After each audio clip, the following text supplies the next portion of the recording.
I sweet Scott 20 Schrute. I want people to be afraid of how much they love me. Shirt unknown. Didn't know they still were phasing out extra people in season 2. Sweet Scott 20 Schrute. I want people to be afraid of how much they love me. Shirt. Tank top. V-neck. Ladies' tee for men and women. Tank top. V-neck. I love how shows how sad Dwight is in always wanting to be in charge when he's talking about how he's a senpai while there's footage of him cleaning the karate mats. Also when Jim calls it assistant to the sensei.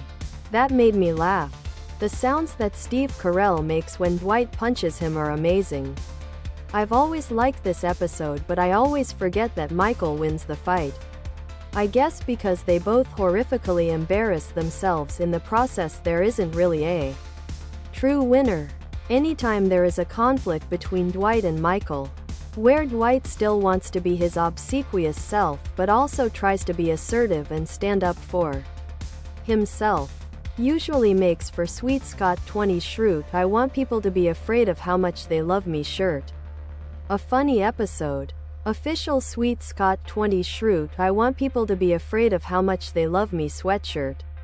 Hoodie. Sweatshirt. Hoodie. I have mixed feelings about.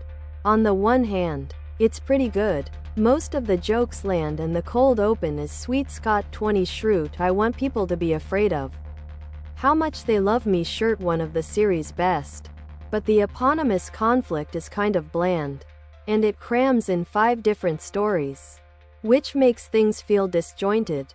For a while, I thought that scene at the end with everyone forging Michael's signature was in a season 1 episode, as well as Pam's little hand-reading thing. Still, the lines in this episode are gold. Other products.